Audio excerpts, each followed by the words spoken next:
Welcome everyone. A really big warm welcome to you all. Thank you for joining us today for this webinar.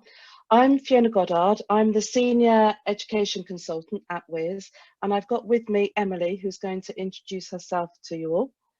Hi there, yeah, so I'm Emily Hillier, and I'm the Head of Education Success here at Whizz.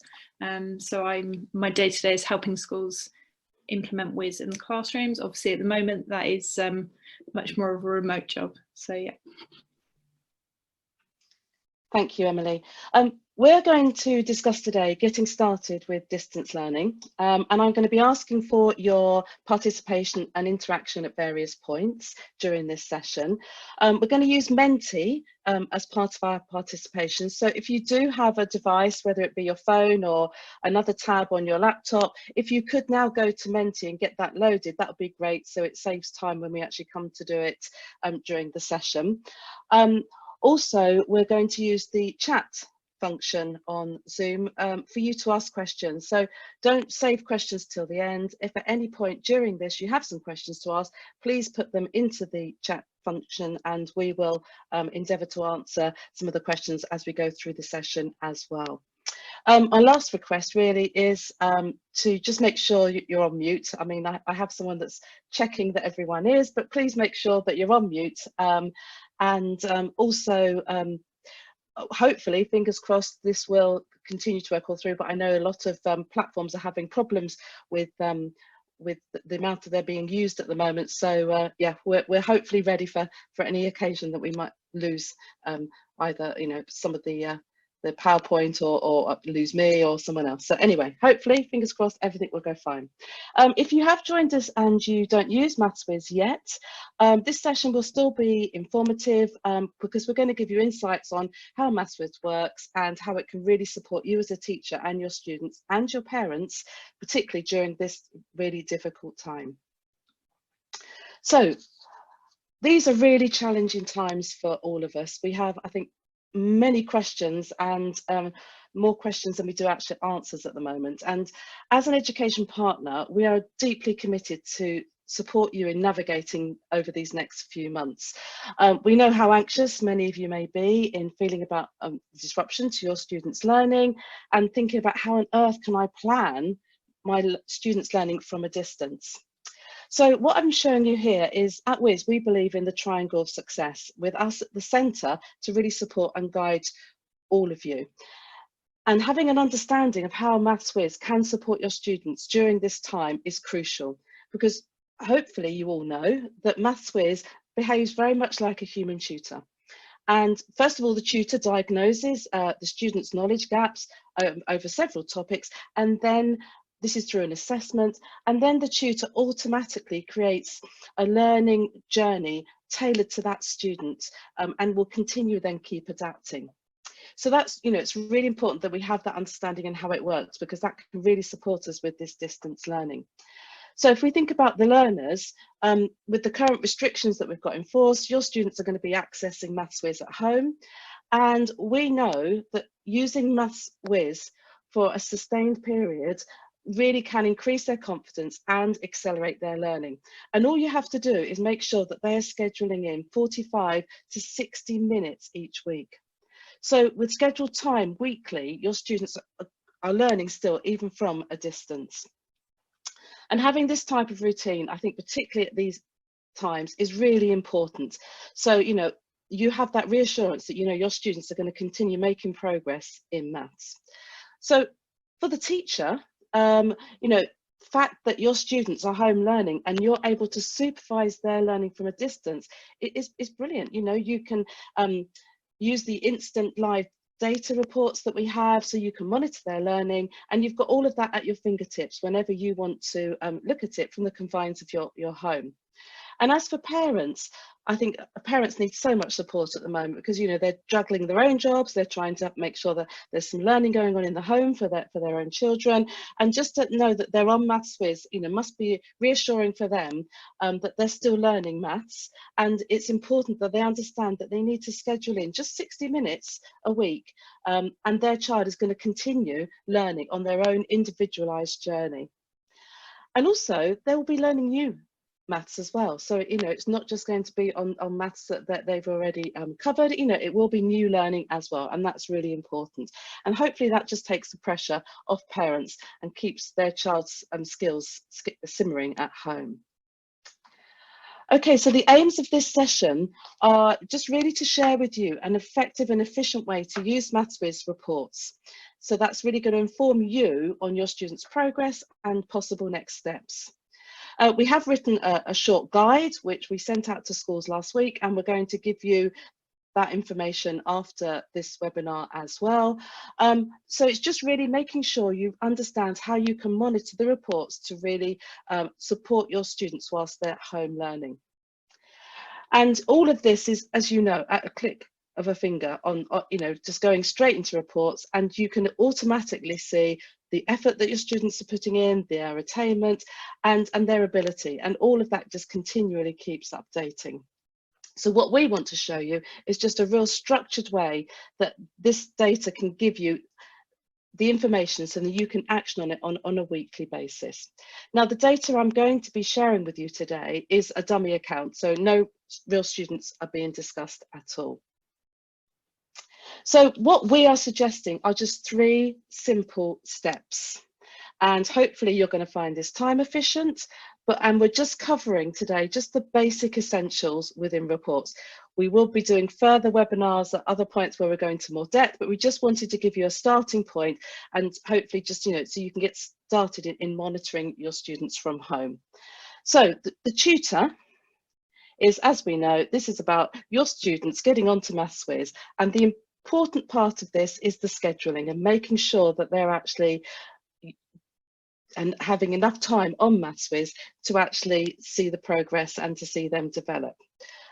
The next stage is, or next step is monitor, and that's where you come in as the teachers, and this is about tracking your students' progress, but we're just going to focus on the comparisons tab, the class comparisons tab today, so that you can get enough information there that's really going to give you enough data and information to then action some steps for some of your students.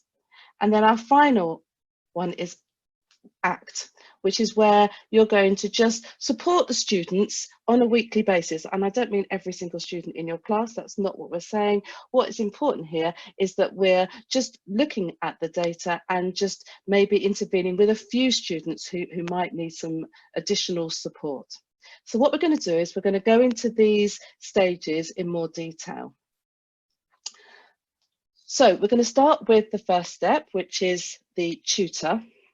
And, you know, what we have assumed here is obviously all of our students have actually done their initial assessment.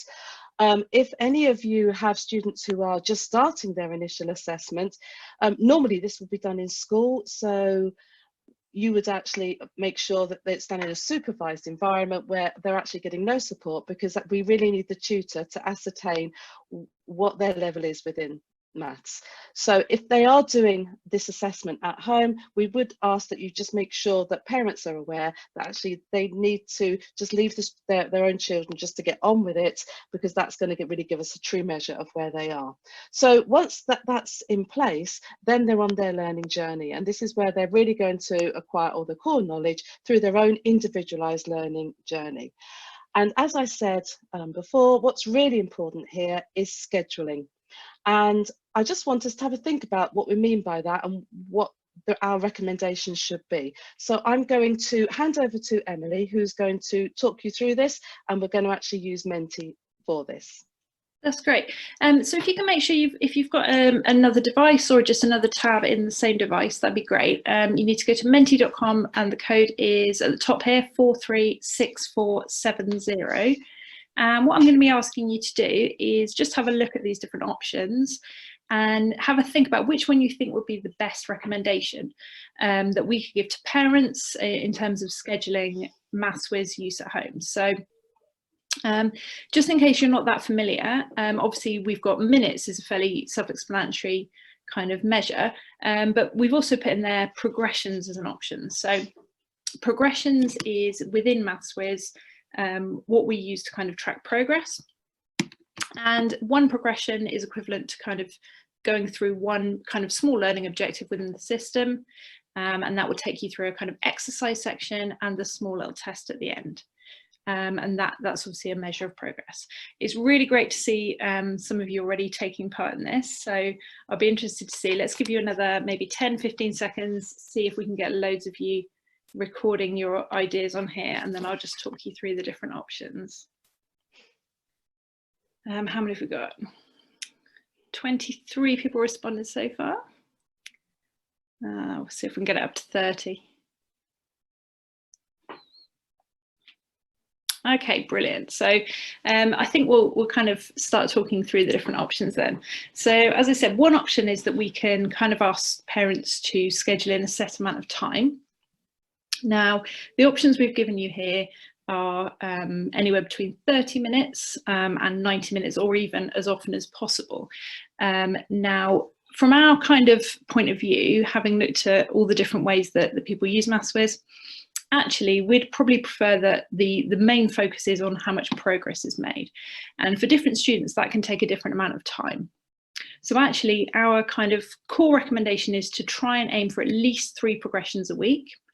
For the students, what that means is that when they log in and they complete their progressions, that's equivalent to them kind of getting all the way across their journey for the week. And as they do that, they'll collect parts of a gem. And at the end of the week, if they've done 3 progressions, which is kind of the minimum that we know you need for accelerated progress, they'll get their 3 gem pieces, and it'll make a complete gem for them for the week. They can go beyond that, and actually for many students that'll be a really good thing, just, you know, go up to 4 or 5. I think if we're getting to the point where we're talking about, you know, up to 10, as none of you have kind of gone for that option, I think that's fair. That is almost certainly too much for any given student. So for most students, 3 to 4 progressions is a good aim for the week. And actually, in terms of minutes and scheduling, the first thing to say is actually, as most of you have noticed, it's good to break that scheduling up. So it's much better to have regular, frequent chunks of time spent on it rather than one big block of time in the week, because that just allows them to consolidate their skills and also just to make sure that it's fresh and engaging for them. Generally speaking, for 3 to 4 progressions, that will be somewhere around 45 to 60 minutes. Obviously, if you've got students with special needs or students who are a long way through the curriculum, it might take a bit longer. For some students, it will be pretty quick to achieve the 3 progressions. But around 45 to 60 minutes is ideal as a minimum, in which time they should achieve 3 to 4 progressions. I'm more than happy, if you want to put questions or anything in the chat, and we'll come to them as they come in. So thank you. I'll pass back to Fiona. Okay, thank you, Emily. Thank you. Okay, so now we're just going to summarise the tutor step. And as Emily said, what's really important is to actually make sure that we schedule in some time. You know, to achieve the 3 progressions or more is the best way to do this. But, you know, they need to at least 30 minutes on Maths-Whizz, you know, and as Emily said, we recommend between 45 to 60 minutes a week. So it's important that parents know about that as well. So, you know, we need to make sure that information is getting to our parents. And talking of parents, what's important is that, you know, they do have this support that we can give them at this time. We have written a guide, which we shared with you last week. Once again, we will give you this information after the webinar as well. But also, I think the other thing that parents need to be aware of is if they have any questions or queries. I know a lot of parents have been contacting you, teachers at school, but I understand as well that that can be tricky. So, you know, if we can make them aware of our support that we've got, they can either email, and we'll give the details of this at the end, or they can actually use the live chat function to ask any questions. So, you know, we are there 24/7 to support parents as well as yourselves. And obviously the other part that's important in the tutor step is the allocating time to review the data. So if you can allocate a time each week that you can just review your students' data, that would be great. And it's really going to give you an idea of how they're progressing week to week. Okay, Emily, do we have any questions? I was going to say no, but one has just literally popped up. So we've had one, it's more of a comment actually, and it is a fair one, to say that many parents are actually looking to cut down screen time. and that they're counting online learning as part of the screen time problem. So I don't know if that's just a case of how we communicate with schools, really, sorry, with the parents. You as teachers can kind of, obviously there is a balance to be struck, and we want students to not spend all their time on the screens, but we're only talking about a kind of 45 to 60 minutes during the week. And I think if we can kind of get the message that this is really going to help them make sure they don't fall back with their maths, and actually in the best case, if they spend that time, they can actually accelerate what they would have learned through this time as well. And if we can get that message through to parents, obviously understandable that they don't want to spend their whole time on screens, but this is actually quite a small chunk of their week.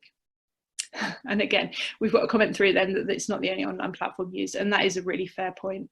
And I wonder if maybe as schools there's some way that you can kind of manage between the different platforms you're using, just a recommendation to parents as to how much expectation there is from the school in terms of screen time, just so that schools aren't expecting, you know, many hours across the week.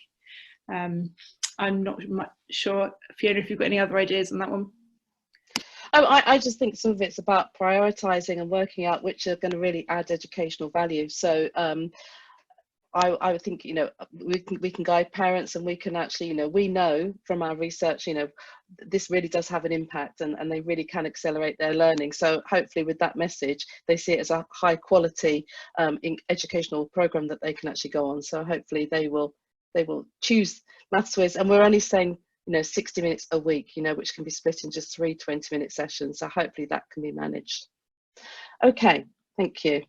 So our second step is to monitor, and this is where you as the teacher are going to track your students' progress, and it can give you a really clear view at a very quick glance of how your students are progressing. And this is, you know, really important, particularly with home learning now, and you're not having that face-to-face classroom time with your students. At least at a glance you can still see how they're progressing with their maths. Now when we go to the comparisons tab on here, the first thing to look at is the reporting period, and I would suggest if you take the recommendations of doing this monitoring on a weekly basis, just set the reporting period to the last 7 days, and then you can then just do that each week, and that's just going to give you an up-to-date overview of where your students are and how they are progressing. And then of course the other key thing to look at that we use, like our key metrics, is progressions and usage. So here, if I was you and I was looking at my class, I would first of all look at the progressions and just go down just to see who's making at least 3 progressions. If I notice there are students who aren't, or who are making too many progressions, which we know can be counterproductive, then I start to look at the usage column as well. So there are 2 metrics. So at a quick glance, that's just going to give you a very good overview of where your class are with their mathematics. Now, what we have done is we have put together a table to really help support the monitoring step, and this can help you filter your students just by looking at their usage and progressions. Now we do understand that for varying reasons students won't always achieve the 3 progressions, and this is where they're going to fall into then these other categories in this table. And what we want to do now with you is just to have a think about this process that you go through if you're going to be assigning your children to a particular box, and just think what that means, and what actions would you possibly need to be putting in place if they're falling into the B box or the C box. Now I'm going to hand back to Emily again, who's going to talk you through this.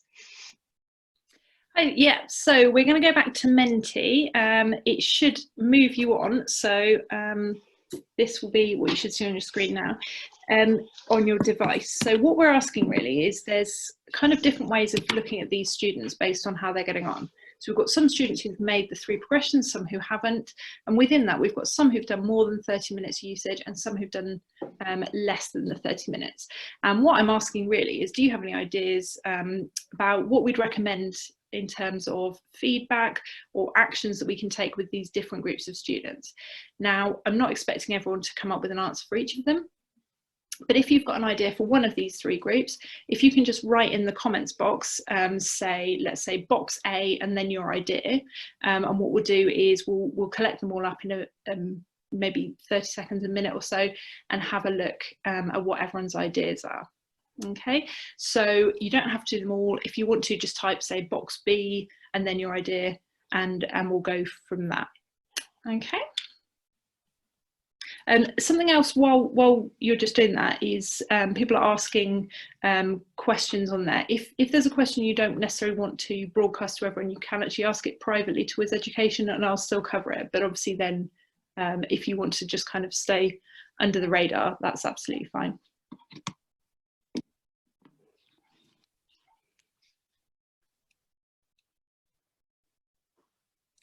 Okay then. Okay, I can see we've got a few responses, but I'm going to give maybe another 20 seconds or so. If you can just finish the one you're on, it would be nice to see a few different answers. Okay,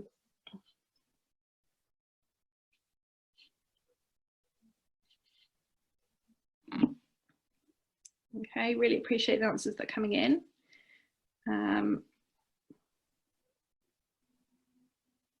Okay then.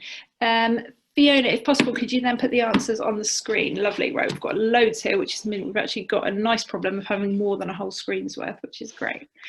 So I'm going to start with that box A. So that was our students who are making 3 or more progressions. So we know from experience that that is really good progress, and it gives your students enough time, enough progress that we should expect them to make good progress across the whole year if they do that consistently. So we've got some nice answers here. So we've got a certificate, merit points, challenging students more, that's certainly an option as well. So really what we're looking at here is how do you keep those students motivated? So 3 progressions in 1 week is great, but what we really need them to do is to make that progress week in, week out across the year. So all these ideas about motivating them, rewarding them is absolutely fantastic. So within the system, you can actually give them certificates or message them. And there's other things that you can do as well using your own kind of school system. So merit points, if you're using some kind of online system, you can award them points, or indeed just send an email or a note to the parents. So they're all great. Feedback to the students, make sure they know that you've seen that they're working hard and that they're doing well. Yeah, let's just see if there's any more. So another certificate, which is great. I can't see that one because I've got my... Okay, so yeah, so we've said students who are using it for more than 90 minutes to maybe reduce the time. So that's a really fair point as well. Although we're obviously keen to see as much progress as possible, there is a limit to how useful this will be if they're overusing it. So make sure that it's kind of within a reasonable time limit. But reward that progress that's being made. That's fantastic. So that's a nice group of students to deal with, because it is basically a rewarding and motivating kind of thing. Box B then are the students who we know are not making the progress we expect, but also aren't really using it enough. So in that case, what we're looking at is there a reason they're not getting enough usage at home? So we've got some ideas here. Reminders via email, that's a really nice one. Suggesting they allocate a certain amount of time. Yeah, maths club at school. So that's a really nice one for when you're back in school. Obviously at the current time, what we're looking at very much is most students are learning at home. So really what we're talking about is how do we communicate to parents that we want the students using it a certain amount of time, making that amount of progress. And that will probably involve some sort of communication with the parents at this stage. And then we've got our box C. Now these students are kind of getting enough usage in, but not really making enough progress. So we've got some ideas here about what to do with them. A live session to figure out where they got stuck. That's such a nice idea. If you've got the capacity to do that and also the kind of facility, that's actually a lovely idea. Kind of work it through with the student. Check understanding of concepts, another great one. So what we're really looking at here is students who, for whatever reason, haven't quite got the concepts that they've covered. And Fiona's just going to give us a little idea really of how we can use the data available to dig a bit deeper into why these students might need more support. So I'll pass you back. Okay, thank you, Emily, thank you. Okay, so as Emily said, those students who fall into box C, where they've got good usage but aren't making the progressions, this is where we need to delve possibly a a little deeper. Hopefully, if we've got the scheduling right, it won't be for many students. It will just be a few. So it's not going to be a long-winded task that we need to do on a weekly basis. So what we do is we click on the detailed view, and this then brings up lots of columns. And first of all, I would very quickly just look at the replay usage, because what I want to make sure is, in order to make progressions, students need to be in tutor. So if they're in replay, what they're doing is consolidating, but they're not making the progressions. So that could be a reason. So it's worth checking the replay, just to check that there aren't any students that are just spending their time in topic challenge. If we check that, and we can, as you can see here, if we look at the screen, you know, all the students that I've got listed here, there's very little time in usage.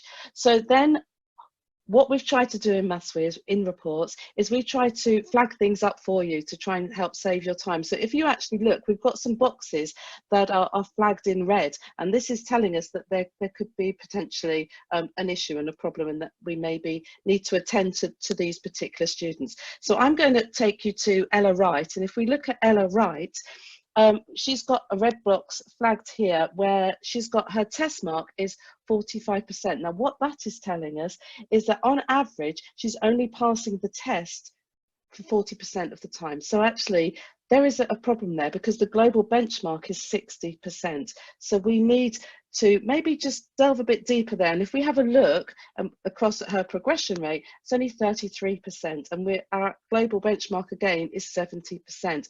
So what would I do here? It might be, depending on the communication channels that you've got set up in school, I want to have a conversation with Ella or with Ella's parents, just to see, how does she view the test? You know, how is she completing them? Are there any problems there? Is she actually completing them, or is she just leaving the boxes empty, or just putting any answer in? So how is she actually doing it? Just to really then ascertain as to how I can then intervene and support her further. So that, I mean, that's just a very quick overview of how we can support a child who may be struggling. But just remember, those red boxes that are flagged up are there to support us as well. If you're unsure as to what all of these different columns mean, once again, please contact your educational success partner, because they can really support you and help you go through the reports. Or, you know, you can also contact our support as well, and they will help you with any of the questions you have with regards to what the different columns mean and how you can support your students further. Okay. Any questions, any further questions, Emily? Yeah, so I'm just going to cover a couple of things that have come up more than once. I know I really appreciate all the feedback we're getting here, and we'll do our best to include everything. One thing that's come up a couple of times is worksheets. So for those of you who use Teachers Resource are familiar with it, there is the ability to create worksheets in there that are appropriate to your different age groups. And there's just a couple of queries really about how we share them. So you can actually, where you would normally go to print them and print them out with a printer, you can actually print them out as a PDF and then attach that to an email to parents. So that's one thing you can do. And equally, they can then take a photo of the finished thing and email it back to you. So that's one option available to you. If you'd rather, obviously they were using something that wasn't using the screen-based tutor the whole time. The other thing that we've had a couple of queries about, which we're not covering in detail this time around, but we will talk to you more about in future weeks, is topic focus, which is available within the system and gives you the chance to really focus the students' learning. And we'll talk more about that. We won't go into detail here, but we will talk more about how we can use that effectively in future webinar. Okay, carry on, Fiona, sorry. Okay, thank you. So the final step is act, and actually we have spoken a lot about the different actions that we could take anyway. So it's about, you know, implementing a reward system, and Emily discussed that when she was going through the Menti discussions that you've just had. And obviously there are lots, we could either use our reward systems, or you might have already set up some reward systems that you want to use as well.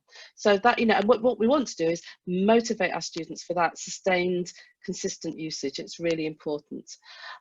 Obviously, targeting students who have low usage, there may be many reasons for that. So some of it might just be asking a few questions around that. You know, it could be that there aren't enough devices at home, you know, that they're having to share. So then it really is about scheduling to make sure that, you know, each child at home has a turn. It could just be that they're not motivated at the moment. So we need to think about, you know, how we can support them with their usage. For the students who are achieving more than 3 progressions, so, you know, those who are getting quite high, as we said, you know, going up to, you know, to the 8, 9, 10 progressions a week, we know this is counterproductive. They're not going to be embedding and internalizing all of that learning. So it's really important that we make sure they get the message that actually encourage them to use Topic Challenge. In Topic Challenge, they can actually consolidate the previous learning they've been doing. They can go back on lessons and have a go and try and beat their scores and times and do things like that. So it's really important that they do that rather than just keep going in tutor to achieve more progressions. And this is our category sort of C students, those who actually have good usage but are not getting the progressions. That's where we do need to do more of an individual intervention, and actually as a teacher we're going to delve a bit deeper just to find out why they're not making the progress. So that's more of an individual thing, and that is going to vary from student to student. And then lastly, the other action we could have is to be able to differentiate the learning, and we can do this through our topic focus function that we have, where you as the teacher can actually direct the topic that you want them to be working on. So that could be individual students, that could be a group of students, or it could be your whole class. But you have that facility where for a period of time you can actually direct what topic they're actually going to be working on, and you might want that as an action as well. Okay, so this just really summarises everything that we have been talking about today. I'm not going to go through each of those details, but it's on the screen there. If you want to take a photo shot of it or a screenshot, then please do, because it just really summarises all the different things that we've been talking about. And if you have any questions, or if you're not unsure, if you want clarification on anything we've been talking about today, then as I said, please get in contact with your ESP or with support to support you with that. So I just want to summarise now on where you can get further information. So as I said, to get support with distance learning, contact your education success partner. If you have any questions really related to Maths-Whizz, or if you have any parental queries, then please get them to contact support. You know, they can do that via email or the live chat function. We're going to email you some post-webinar information, so you have all of those links and all of the documents that we've been talking about, and this will be coming out tomorrow. We do also have a parent webinar tomorrow on how to get started with home learning, and that's at 3:30.